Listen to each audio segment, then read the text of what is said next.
Hello student, कैसे हैं आप सब लोग। आई होप आप सब लोग अच्छे होंगे। आपके अपने YouTube channel home science junction में आपका स्वागत है। आज जो हमारी क्लास है वो मॉक टेस्ट नंबर 4 की है।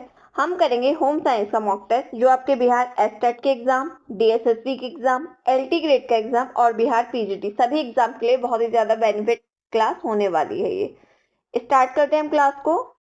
फर्स्ट क्वेश्चन है आपका, अधिकतर भोज्य पदार्थों को खराब करने वाले बैक्टीरिया विकसित होते हैं। तो आपको ये बताना है ऐसे कौन से बैक्टीरिया, मतलब किस टेम्परेचर पर बैक्टीरिया विकसित होता है जो ज्यादातर भोज्य पदार्थों को खराब कर देते हैं। ऑप्शन में अम्लीय पीएच में, क्षारीय पीएच में, न्यूट्रल पीएच में या उपयुक्त सभी में। तो इसका आपका राइट आंसर हो जाएगा ऑप्शन सी, न्यूट्रल पीएच में। तो अधिकतर भोज्य पदार्थों को खराब करने वाले जो बैक्टीरिया होते हैं वो न्यूट्रल पीएच में विकसित होते हैं। और जो आपका न्यूट्रल पीएच होता है, तो न्यूट्रल पीएच आपका कौन सा कहलाता है, 7। जो आपका 7 नंबर का होता है ना, वो क्या कहलाता है, आपका न्यूट्रल पीएच कहलाता है। नेक्स्ट क्वेश्चन देखते हैं हम।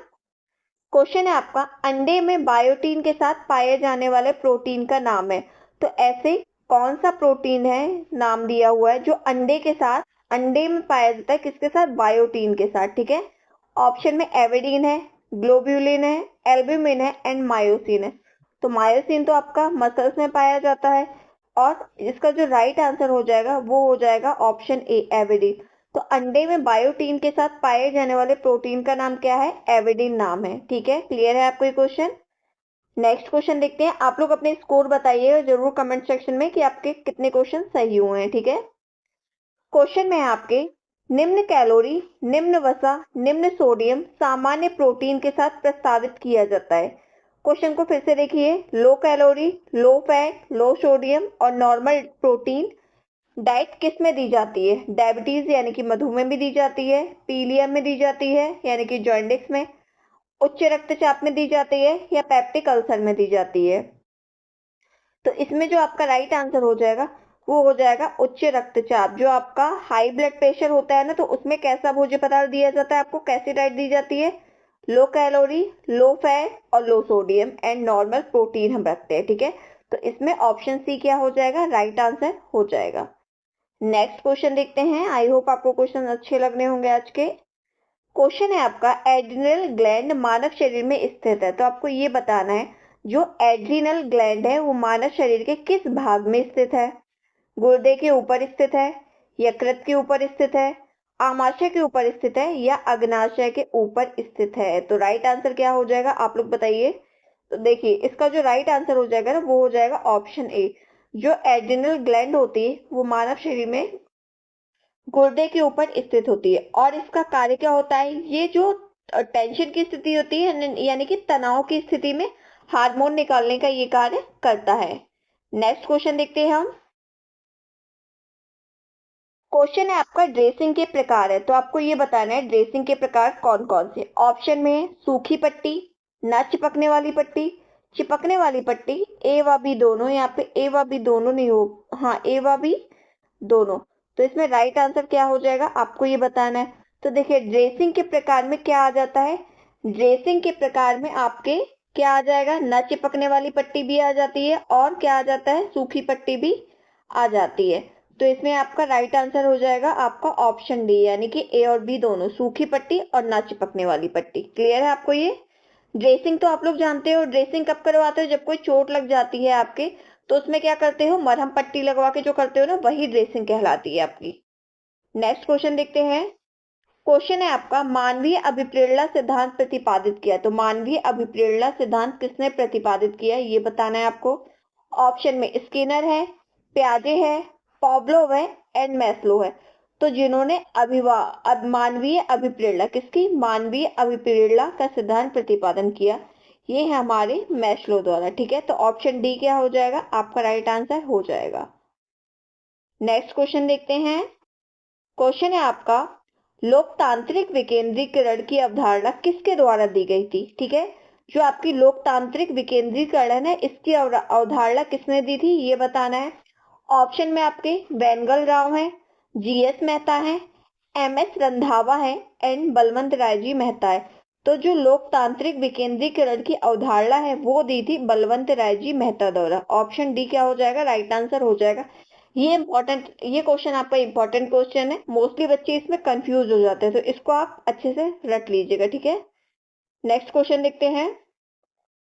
क्वेश्चन है आपका, एसॉप्सिस से तात्पर्य है, तो आपको ये बताना है कि एसॉप्सिस का अर्थ क्या होता है। ऑप्शन में दिए हुए हैं। फर्स्ट ऑप्शन है आपका सूक्ष्म जीवाणुओं को हटाना, सेकंड ऑप्शन है आपका सूक्ष्म जीवाणुओं को दूर रखना, थर्ड ऑप्शन है सूक्ष्म जीवाणुओं को मारना, एंड लास्ट ऑप्शन है आपका सूक्ष्म जीवाणुओं की क्रियाओं में व्यवधान उत्पन्न करना।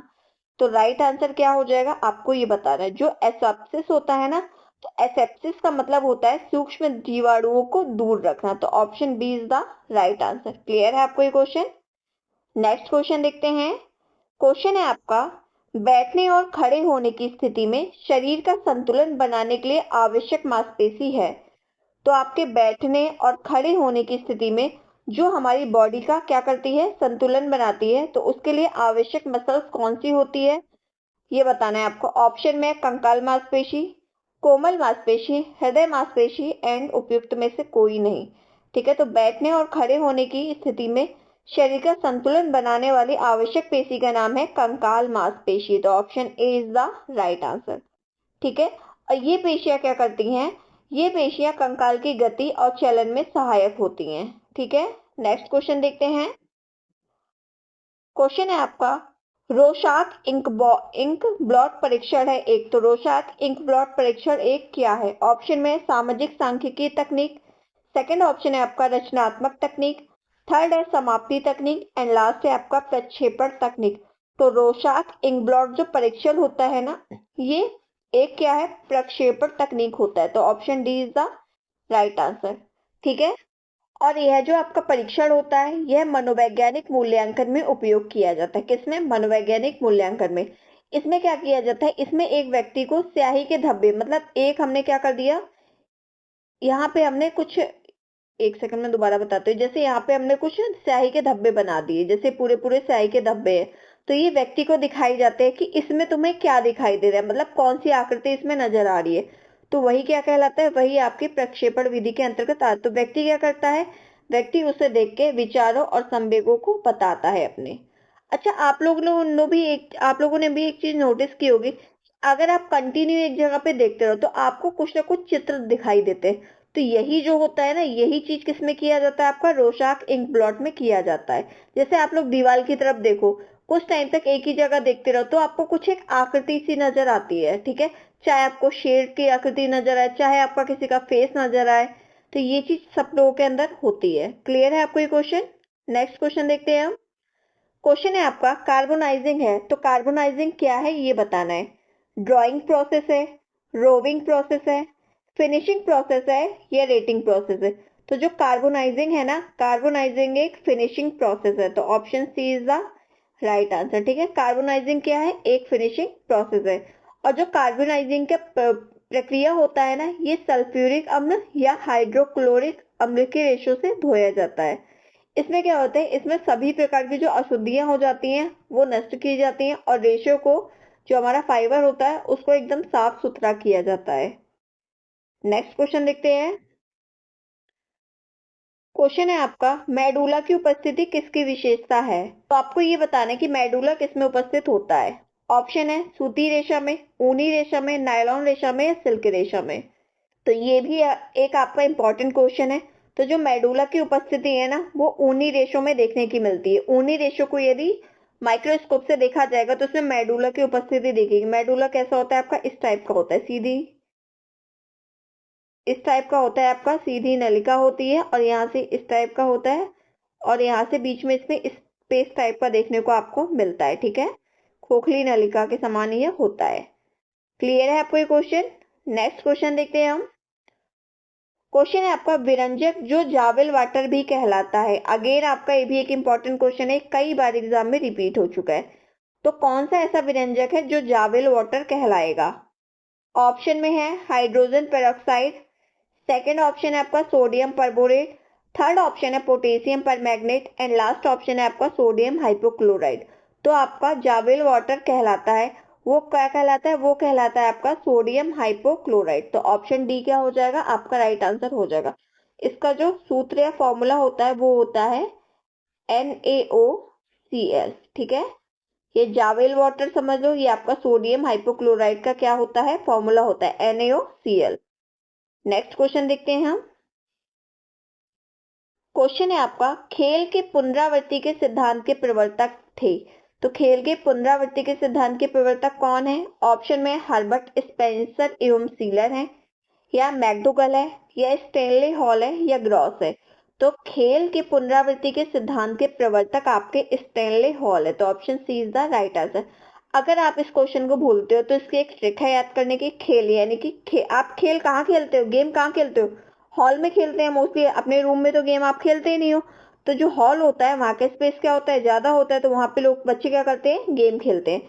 तो खेल की पुनरावृत्ति के सिद्धांत के प्रवर्तक कौन है? स्टेनले हॉल है। तो इससे आप कनेक्ट कर सकते हो चीजों को, इससे आपको याद भी हो जाएगा।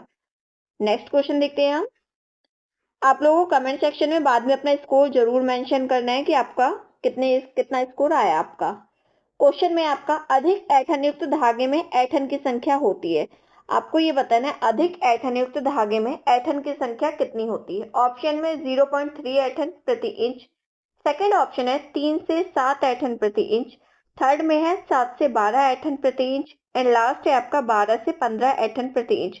तो अधिक ऐंठन युक्त जो धागे में ऐंठन की संख्या होती है ना, वो होती है आपके 7 से 12 ऐंठन प्रति इंच, यानी कि क्या हो जाएगा, ऑप्शन सी आपकी राइट आंसर। ऑप्शन सी क्या हो जाएगा, आपका राइट आंसर हो जाएगा, ठीक है। क्लियर है आपको ये क्वेश्चन? और ऐंठन देने के लिए इनकी एक दिशा निर्धारित की जाती है, ठीक है। और रेशे कैसे होते हैं, रेशे लंबे होते हैं या छोटे होते हैं, ऐंठन देकर ही धागे का निर्माण किया जाता है। हमें जो क्या होना चाहिए, जो रेशे हमें छोटे बनाने होंगे हम छोटा कर देंगे, जो हमें बड़ा करना होगा उसको हम बड़ा कर देते हैं। और ऐंठन देने का हमारा जो मेन पर्पस होता है ना, वो ये होता है कि सभी रेशे आपस में सटकर बांध दिया जाए एवं उनके खुले सिरे जो होते हैं ना, वो आपस में लिपट जाए उसी में, ठीक है। जैसे आपने धागा देखा होगा, जो रील आती है ना, आप लोग जिससे कपड़े सिलते हो, रील तो धागा होता है। तो आप लोग कभी उसको ऊपर से जहां से तोड़ते हैं तो उसमें देखिएगा आप लोग, एक तो ऐसा धागा होता है उसमें एक धागा ऐसे लिपटा होता है, ठीक है। इस तरह से आपके दो धागे होते हैं, एक धागा उसी में एकदम लिपटा होता है। अगर आप उसमें थोड़ा सा पानी टच करोगे ना, तो ये धागे के सिरे यहाँ से निकल आते हैं, फिर आप उसको खोलना चाहो तो खोल भी सकते हो, ठीक है। क्लियर है आपको ये क्वेश्चन? नेक्स्ट क्वेश्चन देखिए। क्वेश्चन है आपका, प्रसार शिक्षा का सिद्धांत है। तो आपको ये बताना है प्रसार शिक्षा का सिद्धांत क्या है। देखकर सीखना है, करके सीखना है, पढ़कर सीखना है, या सुनकर सीखना है। तो प्रसार शिक्षा का सिद्धांत है वो आपका करके सीखना होता है, तो option B is the right answer, ठीक है। नेक्स्ट क्वेश्चन देखते हैं। इस क्वेश्चन में आपके एक डेफिनेशन दी हुई है, आपको ये बताने की डेफिनेशन एक किसने दी है। डेफिनेशन है प्रसार शिक्षा की। तो प्रसार एक शिक्षा है जिसका उद्देश्य उन लोगों की सोच व कार्यविधि में परिवर्तन लाना है जिनके साथ काम किया जाना है। यह परिभाषा किसके द्वारा दी गई है? ओपी धामा के द्वारा दी गई है, डगलस एस्मिंजर द्वारा दी गई है, श्री कृष्णाचारी द्वारा दी गई है, या सुपे द्वारा दी गई है। तो क्या है, प्रसार एक शिक्षा है जिसका उद्देश्य उन लोगों की सोच व कार्यविधि में परिवर्तन लाना है जिनके साथ काम किया जाना है। यह परिभाषा दी गई है डगलस एस्मिंजर द्वारा, ठीक है। तो ऑप्शन सेकंड क्या हो जाएगा, आपका राइट आंसर हो जाएगा। नेक्स्ट क्वेश्चन देखते हैं हम। क्वेश्चन है आपका, अग्नाशय में पाए जाने वाले एंजाइम कौन कौन से? क्या है, अग्नाशय में पाए जाने वाले एंजाइम कौन कौन से? अग्नाशय होता है आपका पैनक्रियाज। तो आपको ये बताना है कि पैनक्रियाज में पाए जाने वाले एंजाइम कौन कौन से हैं। फर्स्ट ऑप्शन में आपका स्ट्रिप्सिन तथा ट्रिप्सिन, सेकंड है आपका एमाइलेज तथा लाइपेज, थर्ड है आपका रेनिन तथा पेप्सिन, एंड लास्ट है आपका टाइलिन तथा पेप्सिन। ये हो जाएगा, ठीक है। तो राइट आंसर क्या हो जाएगा, तो जो आपके पैनक्रियाज में पाए जाने वाले एंजाइम है वो है आपके एमाइलेज और लाइपेज। अगेन ये आपका इंपॉर्टेंट क्वेश्चन है, क्या पता इस बार आपके एस्टेट के एग्जाम में पूछ लिया जाए या डीएसएसबी में आ जाए। तो option second is the right answer. Next question देखते हैं। क्वेश्चन है आपका, जल की शुद्धि के लिए किस रासायनिक पदार्थ का प्रयोग किया जाता है? तो जल की शुद्धि के लिए किस रासायनिक पदार्थ का प्रयोग किया जाएगा, आपको ये बताना है। ऑप्शन में नाइट्रिक अम्ल है, पोटेशियम सल्फेट है, पोटेशियम परमैंगनेट है, और सल्फ्यूरिक अम्ल है। तो जल की शुद्धि के लिए प्रयोग किया जाता है आपके पोटेशियम परमैंगनेट का। तो ऑप्शन थर्ड क्या हो जाएगा, आपका राइट आंसर हो जाएगा। और इसका मुख्यतः उपयोग कहाँ किया जाता है? तो कुएं के जल को साफ करने के लिए क्या किया जाता है? इसका उपयोग किया जाता है। और ये एक रेड कलर का लिक्विड फॉर्म में होता है, पोटेशियम परमैंगनेट। नेक्स्ट क्वेश्चन है आपका, शुद्ध वायु में सर्वाधिक मात्रा किसकी होती है? आपको ये बताना है। ऑक्सीजन की होती है, नाइट्रोजन की होती है, कार्बन डाइऑक्साइड की होती है, या कार्बन मोनोऑक्साइड की होती है? कुछ बच्चे तो इस क्वेश्चन का आंसर भी आपका ऑक्सीजन लगा रहे होंगे, पर ये एकदम रॉन्ग आंसर है। शुद्ध वायु में, ये आप कब से पढ़ रहे हो? ये क्वेश्चन शायद आप समथिंग थर्ड या फोर्थ से पढ़ते चले आ रहे हो, पर आज ही मोस्टली स्टूडेंट इसका आंसर गलत कर देते हैं। तो शुद्ध वायु की बात की जा रही है। शुद्ध वायु में सर्वाधिक मात्रा किसकी होती है? नाइट्रोजन की होती है। ठीक है, नाइट्रोजन लगभग कितना होता है? 78% आपका नाइट्रोजन होता है। लगभग इसमें 78.3% है, 78.5% ऐसे समथिंग होता है नाइट्रोजन। फिर उसके बाद क्या होता है? कार्बन डाइऑक्साइड तो हमारी कम होती है। ऑक्सीजन होता है हमारा 21%। ठीक है, तो ऑप्शन बी क्या, ऑप्शन सेकंड क्या हो जाएगा हमारा? राइट आंसर हो जाएगा, यानी कि नाइट्रोजन। और जो आपकी नाइट्रोजन होती है ना, वो क्या कार्य करती है? वो ऑक्सीजन को इनएक्टिव फॉर्म में करने का कार्य करती है। यानी कि ऑक्सीजन जो होती है ना, ऑक्सीजन आपकी बहुत ही ज्यादा क्रियाशील गैस होती है, तो उसकी क्रियाशीलता को कम करने के लिए कौन कार्य करती है? नाइट्रोजन होती है। नेक्स्ट क्वेश्चन देखते हैं। क्वेश्चन है आपका, सिंधी कढ़ाई का दूसरा नाम क्या है? ऑप्शन में तिरोपा है, मुर्री है, कसीदा है, या दुसूती है? तो जो सिंधी कढ़ाई का दूसरा नाम है वो है आपका दुसूती। तो option fourth is the right answer. ठीक है, नेक्स्ट क्वेश्चन देखते हैं। क्वेश्चन है आपका, व्यक्तित्व विकास की 8 अवस्थाओं की व्याख्या किस मनोवैज्ञानिक द्वारा की गई है? किसकी? व्यक्तित्व विकास की जो आपकी 8 अवस्था बताई गई है ना, वो किसने बताई है? GW ऑलपोर्ट ने बताया है, या MN मन ने बताया है, या एरिक्सन ने बताया है, या फ्रॉइड ने बताया है? तो ये जो व्यक्तित्व विकास की 8 अवस्थाओं बताया गया है, ये बताया है एरिक्सन ने। तो option third is the right answer. Clear है आपको ये क्वेश्चन? नेक्स्ट क्वेश्चन देखते हैं हम। क्वेश्चन है आपका, दूध में स्टार्च की मिलावट का परीक्षण होता है। तो दूध में स्टार्च की मिलावट है, इस बात की जांच हम कैसे कर सकते हैं? आपको ये बताना है। ऑप्शन में पोटेशियम परमैंगनेट द्वारा, पर इसके द्वारा तो हम क्या करते हैं? अपने जल को शुद्ध करते हैं, तो ये आंसर तो हमारा होगा नहीं। सेकेंड ऑप्शन है हमारा आयोडीन के विलयन द्वारा। थर्ड ऑप्शन है हमारा लैक्टोमीटर द्वारा, एंड लास्ट ऑप्शन है हमारा इनमें से कोई नहीं।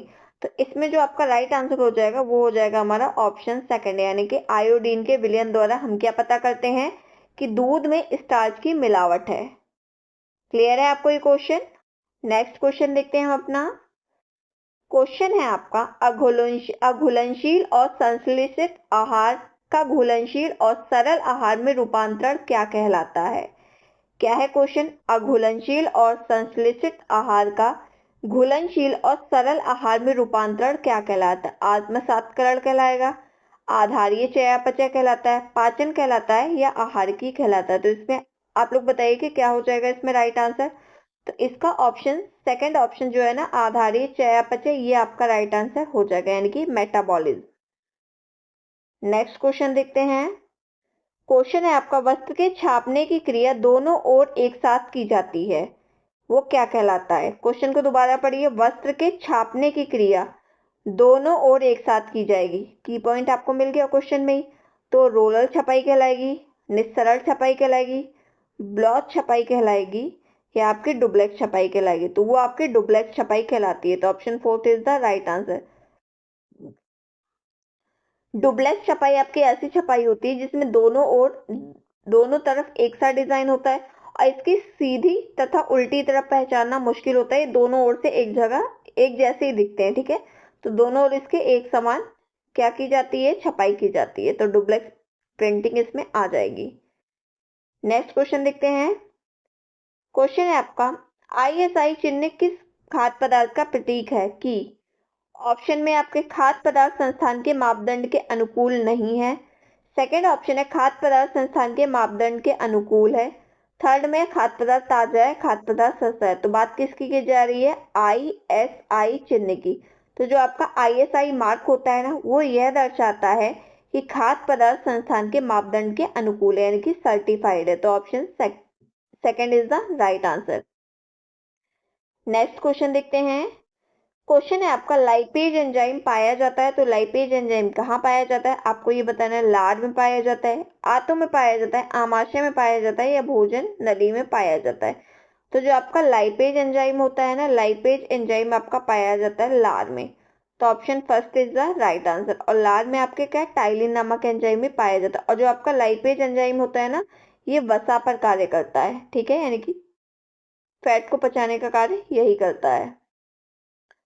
नेक्स्ट क्वेश्चन है आपका, सिस्टोलिक दाब होता है जब, तो सिस्टोलिक दाब कब होता है? आपको ये बताना है। रक्त दाब निम्न होता है तब होता है, या रक्त दाब आपका सर्वाधिक होता है, या रक्त दाब नहीं के बराबर होता है, या इनमें से कोई नहीं? तो सिस्टोलिक दाब होता है जब रक्त दाब आपका सर्वाधिक होता है, यानी कि जब ज्यादा होता है। तो ऑप्शन क्या हो जाएगा? Second is the right answer. आपका जो आपका ब्लड प्रेशर होता है वो कितना होता है? वो होता है आपका 120 से 80, ठीक है। ये होता है आपका सिस्टोलिक, ये होता है आपका डायस्टोलिक, ठीक है। ये ज्यादा है तो ये सिस्टोलिक सर्वाधिक होता है, और ये निम्न होता है रक्तदाब, तो क्या कहलाता है? डायस्टोलिक ये कहलाता है। नेक्स्ट क्वेश्चन देखते हैं। क्वेश्चन है आपका, अस्थि के ऊतकों की कठोरता किस फास्फेट और कार्बोनेट के कारण होती है? तो अस्थि के जो टिश्यू होते हैं ना, उनकी जो कठोरता होती है किस फास्फेट और कार्बोनेट के कारण होती है, वो बताना है। ऑप्शन में कैल्शियम सोडियम, कैल्शियम और मैग्नीशियम, थर्ड ऑप्शन है आपका मैग्नीशियम और सोडियम, एंड लास्ट ऑप्शन है मैग्नीशियम और पोटेशियम। तो जो आपका फास्फेट और कार्बोनेट के कारण पूछे हैं ना, वो हो जाएगा आपका कैल्शियम और मैग्नीशियम। तो ऑप्शन सेकंड क्या हो जाएगा? आपका राइट आंसर हो जाएगा। अगर आपको क्लास अच्छी लग रही हो तो आप वीडियो को लाइक और शेयर भी कर दीजिए, और कमेंट सेक्शन में अपना फीडबैक जरूर दिया कीजिए कि आपको क्लास कैसी लगी। क्वेश्चन में पूछा है आपका, श्वेत रक्तकण से उत्पन्न रोग निरोधक क्षमता निम्नलिखित में से किस कोटि के अंतर्गत आती है? बात किसकी की जा रही है? श्वेत रक्तकण यानी कि व्हाइट ब्लड सेल की। तो इससे उत्पन्न जो आपकी रोग निरोधक क्षमता होती है ना, यानी कि इम्यूनाइजेशन, ये किस कोटि के अंतर्गत आती है? कृत्रिम रोग क्षमता के अंतर्गत, अर्जित रोग क्षमता के अंतर्गत, प्राकृतिक रोग क्षमता के अंतर्गत, या इनमें से कोई नहीं? तो बात है WBC की किया जा रही है और रोग निरोधक क्षमता की जा रही है, तो ये हो जाएगा आपका नेचुरल इम्यूनाइजेशन, यानी कि प्राकृतिक रोग क्षमता। तो option third is the right answer. Clear है आपको ये क्वेश्चन? नेक्स्ट क्वेश्चन देखते हैं हम अपना। क्वेश्चन है, खास संरक्षण की घरेलू विधि है, तो आपको ये बताना है खास संरक्षण की घरेलू विधि कौन सी है? ऑप्शन में रेफ्रिजरेशन है, डिहाइड्रेशन है, नमक व चीनी द्वारा है, या इनमें से सभी है? बात किसकी की जा रही है? फूड प्रिजर्वेशन की। तो इसको हम कैसे घरेलू विधि द्वारा क्या कर सकते हैं? प्रिजर्व कर सकते हैं। फ्रिज में भी हम अपने भोज्य पदार्थ को रख सकते हैं, जिससे हमारा क्या होता है, वहाँ पे टेम्परेचर कम होता है फ्रिज में, तो जिससे हमारा जो खाद्य पदार्थ होता है वो 2-3 दिन तक, जैसे सब्जियां वगैरह, दूध वगैरह, तो कुछ टाइम तक चलते हैं। डिहाइड्रेशन द्वारा मतलब क्या किया हमने, जो भी हमारा भोज्य पदार्थ है उसके अंदर का हमने नमी को दूर कर दिया, ठीक है, सुखा दिया उसको, तो ये हमारा डिहाइड्रेशन हो जाएगा। थर्ड ऑप्शन है नमक व चीनी द्वारा, हमने अपने खाद्य पदार्थ में क्या किया है, नमक डाल दी, चीनी डाल दी, तो इससे हमारा क्या होता है, खाद्य पदार्थ हमारा संरक्षण हो जाता है। और लास्ट ऑप्शन है इसमें इनमें से सभी, तो इसका राइट आंसर हो जाएगा इनमें से सभी। पर ये एक एग्जाम में आया क्वेश्चन है PYQ, तो उसमें आपका आयोग ने ऑप्शन सेकंड को राइट आंसर माना है, ठीक है। तो मैं आयोग वाला आंसर भी आपको बता देती हूँ। आयोग ने माना है आपका सेकंड ऑप्शन को क्या माना है, सही माना है। किस तौर पे सही माना है? क्योंकि ये घरेलू विधि है और एक ऐसी नेचुरल विधि है। फ्रिज तो हमारी रासायनिक है, मैन मेड है, नमक चीनी भी हमारी है, तो उन्होंने डिहाइड्रेशन को माना है। पर मेरे अकॉर्डिंग जो इसका आंसर होगा वो उसका ऑप्शन डी राइट आंसर हो जाएगा, इनमें से सभी। और आयोग ने कौन सा माना है? आयोग ने माना है आपका डिहाइड्रेशन वाला, ठीक है। नेक्स्ट क्वेश्चन देखते हैं। क्वेश्चन है आपका, नाइट्रोसेल्यूलोज रेयन के निर्माण करता है, तो नाइट्रोसेल्यूलोज रेयन के निर्माण करता कौन है ये बताना है। बेबर क्रॉस है, मीडल है, प्रोफेसर जॉन एडमर्स है, या LH देश पेसज है? तो क्या हो जाएगा, जो आपके नाइट्रोसेल्यूलोज रेयन के निर्माण करता है वो है प्रोफेसर जॉर्ज एडमर्स। तो option third is the right answer. Clear है आपको ये क्वेश्चन? नेक्स्ट क्वेश्चन देखते हैं हम अपना।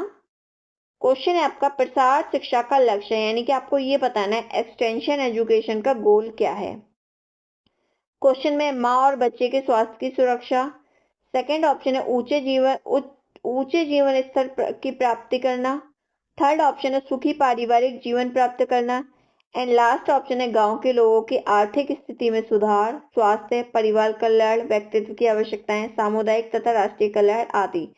देखिए ऑप्शन आपका क्या है, तीनों सही है, पर इसमें जो सबसे एक्यूरेट आंसर आपका जा रहा है जिसमें सभी चीजें सम्मिलित हो गई हैं वो है आपका ऑप्शन फोर्थ।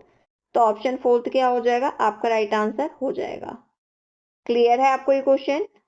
नेक्स्ट क्वेश्चन देखते हैं। क्वेश्चन है आपका मल मूत्र का निस्तारण करते हैं, तो मल मूत्र का निस्तारण कैसे करते हैं आपको ये बताना है। स्ट्रेचिंग द्वारा करते हैं, कंपोस्टिंग द्वारा करते हैं, ए और बी दोनों द्वारा करते हैं, या इनमें से कोई नहीं। तो जो मल मूत्र का निस्तारण किया जाता है वो किया जाता है कंपोस्टिंग द्वारा। तो option second is the right answer. Clear है क्वेश्चन आपको? नेक्स्ट क्वेश्चन देखते हैं अपना। क्वेश्चन है निम्न में से कौन सा सुमेलित नहीं है, बात नहीं की आई है, क्वेश्चन में नहीं पूछा हुआ है। ऑप्शन में पांचवें चार्ट काल सरलीकरण, सेवानिवृत्त, मानसिक थकान, बोर्डम थकान, बोर्डम क्या होती है, थकान होती है, आयोजन आपका प्रबंधन प्रक्रिया होता है। तो आपको इसमें से बताना है। तो देखिए पांचवें चार्ट जो है ये बात तो एकदम सही है, ये आपके कार्य सरलीकरण के काम आता है। बोर्डम ये एक प्रकार की थकान होती है, ठीक है, ये भी सही है। प्लानिंग करते हो आप किस में करते हो, अपने मैनेजमेंट प्रोसेस में करते हो, ये भी एकदम ठीक है। तो इसमें जो रॉन्ग आंसर है वो क्या हो जाएगा, सेवानिवृत्त आपका मानसिक थकान में नहीं आता है। तो option second is the right answer, ठीक है। नेक्स्ट क्वेश्चन देखते हैं। क्वेश्चन है आपका तेज बहते हुए रुधिर को रोकने के लिए प्रयोग करते हैं। तो जब तेज खून निकलता है, ब्लड निकलता है बॉडी से, तो उसको रोकने के लिए किसका प्रयोग करेंगे, गर्म पानी की पट्टी का प्रयोग करेंगे, बर्फ की पट्टी का प्रयोग करेंगे, या सादे पानी का पट्टी का प्रयोग करेंगे, या इनमें से कोई नहीं। तो तेज बहते हुए रुधिर को रोकने के लिए आप प्रयोग करेंगे बर्फ की पट्टी का। तो ऑप्शन सेकंड क्या हो जाएगा, आपका राइट आंसर हो जाएगा, ठीक है। अगर एक चीज मैं और बता देती हूँ, अगर कोई व्यक्ति है वो जल गया है, ठीक है, तो उसको क्या करना है, जिस जगह पे वो जला है ना उसको कंटिन्यूस धार बना के उस पर ठंडा पानी डालना है। कैसा, बर्फ का यूज नहीं करना है, बल्कि क्या करना है, ठंडा पानी डालना है। और ठंडा पानी ज्यादा टाइम तक डालना है, जिससे क्या हो, जिससे उस जो जला भाग है ना वो एकदम पानी जो है ठंडक मिलती रहे। तो वो क्या होता है, जैसे जल जाता है ना कोई व्यक्ति, तो जलता है तो अंदर जो स्किन होती है, तो स्किन के अंदर लेयर बाय लेयर में जलता चला जाता है। तो जब ठंडे पानी की धार डालेंगे ना तो अंदर तक वो होगा, ठीक है। तो क्या हो जाएगा, इससे इससे ये होगा कि जले वाले स्थान पे आपके छाला नहीं पड़ेगा, ठीक है। नेक्स्ट क्वेश्चन देखते हैं। ये क्वेश्चन भी आपके पूछा जाता है एग्जाम में, जो जलने वाला मैंने आपको बताया, ठीक है। क्वेश्चन है आपका कसूती कढ़ाई संबंधित है। तो कसूती कढ़ाई किससे संबंधित है आपको ये बताना है। कर्नाटक से संबंधित है, हरियाणा से संबंधित है, पंजाब से संबंधित है, या लखनऊ से संबंधित है। तो कसूती कसूती कहाँ की है आपको ये बताना है। कसूती आपकी कहाँ की है, कर्नाटक की, कहते हैं ना कर्नाटक की कसूती। तो option A is the right answer, ठीक है। पंजाब की क्या है, पंजाब की है आपकी फुलकारी, ये भी ध्यान रखना है आपको, फुलकारी, ठीक है। लखनऊ की क्या है, लखनऊ की है आपकी चिकनकारी, और कसूती कहाँ की है, कर्नाटक की चिकनकारी। कसूती कढ़ाई में क्या किया जाता है आपका, धागे गिनकर, जो धागे होते हैं ना गिनकर उनका क्या किया जाता है, कढ़ाई की जाती है। नाम से ही पता चल रहा है, कासूती मतलब धागों को गिनकर कढ़ाई करते हैं इसमें। नेक्स्ट क्वेश्चन है आपका सेल्फ हेल्प फीचर में आते हैं। तो सेल्फ हेल्प फीचर में क्या आते हैं ये बताना। हुक और अचका आते हैं, या ये छिक्का से मतलब ये होता है, जैसे आपका जो लेडीज ब्लाउज वगैरह ये फ्रॉक वगैरह में पीछे लगे होते हैं ना, हुक होता है।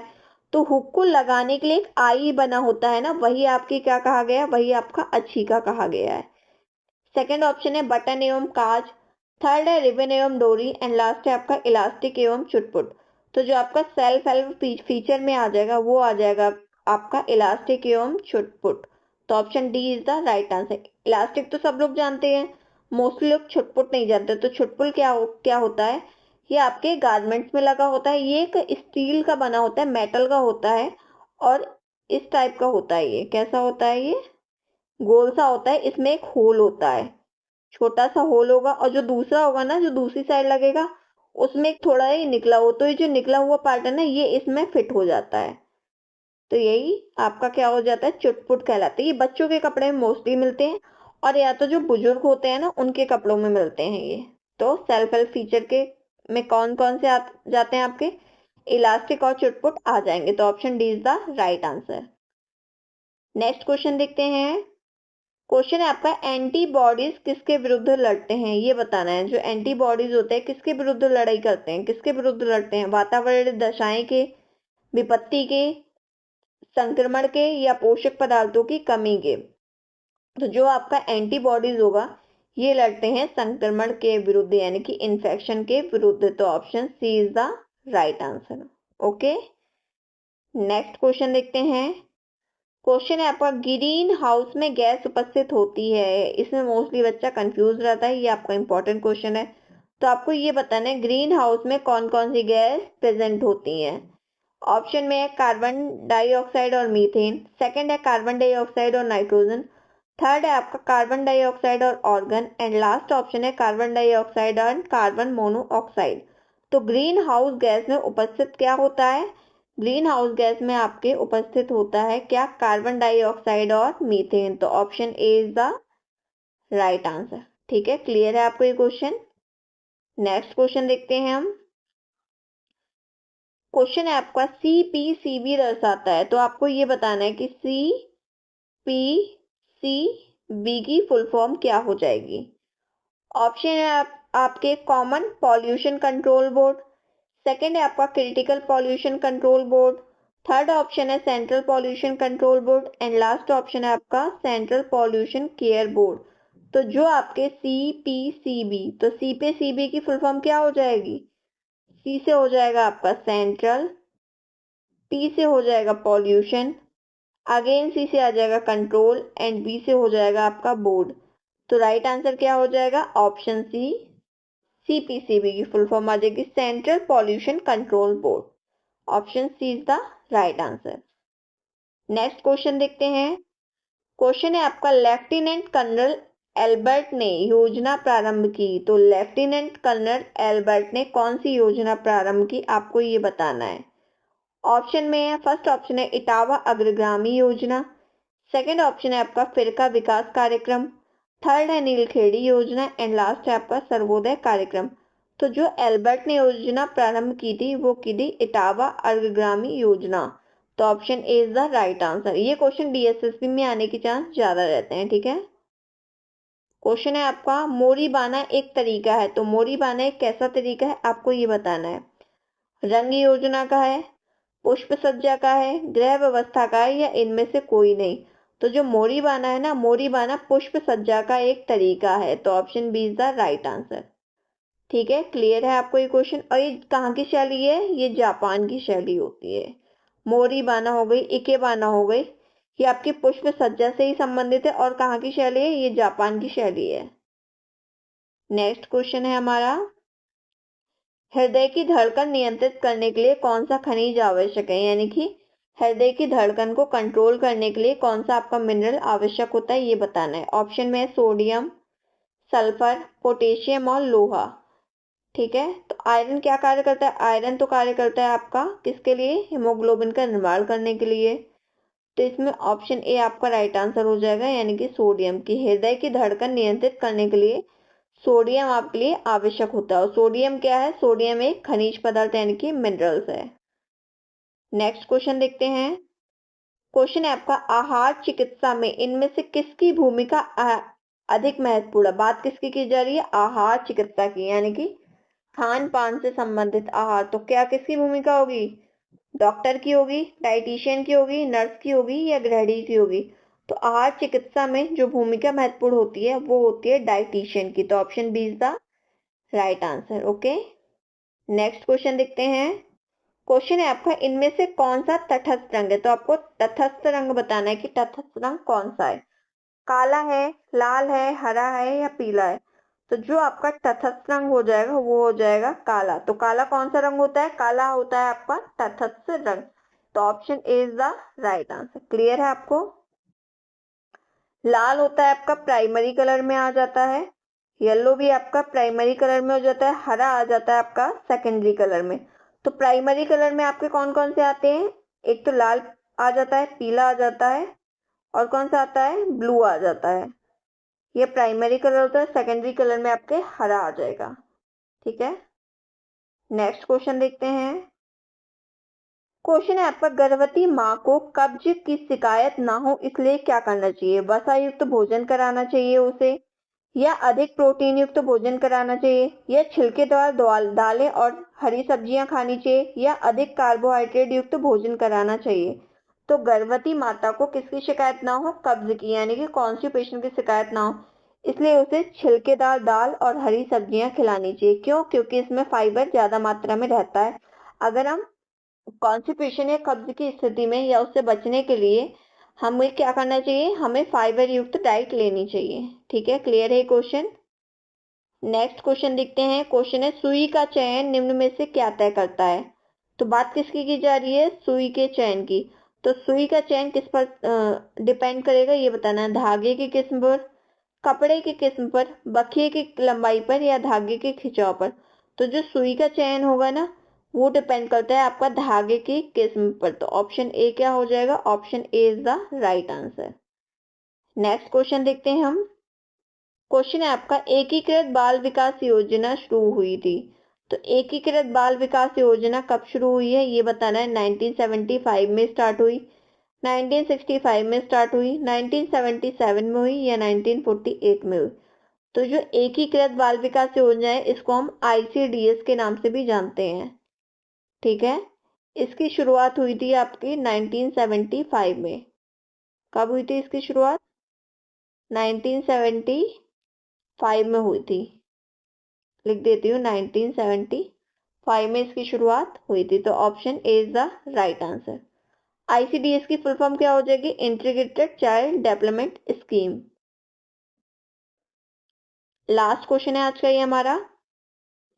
क्वेश्चन है आपका, क्षय रोग से ग्रसित व्यक्ति का आहार कैसा होना चाहिए? क्षय रोग क्या हो जाएगा? क्षय रोग हो जाता है आपका ट्यूबरक्लोसिस। तो ट्यूबरक्लोसिस या टीबी या यक्ष्मा रोग या राज्यक्षमा रोग से ग्रसित व्यक्ति को किस तरह का आहार लेना चाहिए ये बताना है आपको। ऑप्शन में अधिक प्रोटीन अधिक कैलोरी युक्त, सेकंड में है अधिक protein come calorie, come protein come calorie, and last option है कम प्रोटीन तथा अधिक कैलोरी। तो बात हो रही है किसकी? ट्यूबरक्लोसिस की। तो इसमें क्या हो जाता है ट्यूबरक्लोसिस में कि हमारे टिश्यू बहुत जल्दी जल्दी टूटते हैं, तो उसकी मरम्मत के लिए हमें प्रोटीन की जरूरत होती है, और हमारे शरीर में वीकनेस बहुत आ जाती है, तो उसके लिए कैलोरी की जरूरत होगी। तो ऑप्शन क्या हो जाएगा? हमारे राइट आंसर हो जाएगा, यानी कि अधिक प्रोटीन तथा अधिक कैलोरी। क्लियर है आपको ये क्वेश्चन? तो आज की क्लास हमारी यहीं एंड होती है। आप लोग कमेंट सेक्शन में अपना स्कोर जरूर बताइएगा कि आपके 50 में से कितने क्वेश्चन सही होंगे। बाकी के हम मिलते हैं अपने नेक्स्ट सेशन में, नेक्स्ट क्लास में। उसमें भी हम अगेन क्या करेंगे? मॉक टेस्ट करेंगे। उसमें भी आपको अपना स्कोर बताना है। एग्जाम डेट आ चुकी है आपकी, एग्जाम पास में। आप लोग प्रैक्टिस जितनी प्रैक्टिस करेंगे उतनी जल्दी आपका क्या हो जाएगा, मतलब परफेक्ट हो जाएंगे आप हर तरीके के क्वेश्चन करने में। जो प्रैक्टिस नहीं करेगा वो कहीं ना कहीं अपने आप को क्या कर रहा है? पीछे छोड़ रहा है। ठीक है, तो अगर आपको वीडियो अच्छी लगी हो तो क्लास को लाइक और शेयर जरूर कर दीजिएगा। चैनल को भी सब्सक्राइब कर दीजिएगा। ये क्लास होती है आपकी 8 बजे डेली। ठीक है, तो क्लास को आप लोग डेली अटेंड कीजिए, डेली प्रैक्टिस कीजिए। Thank you so much.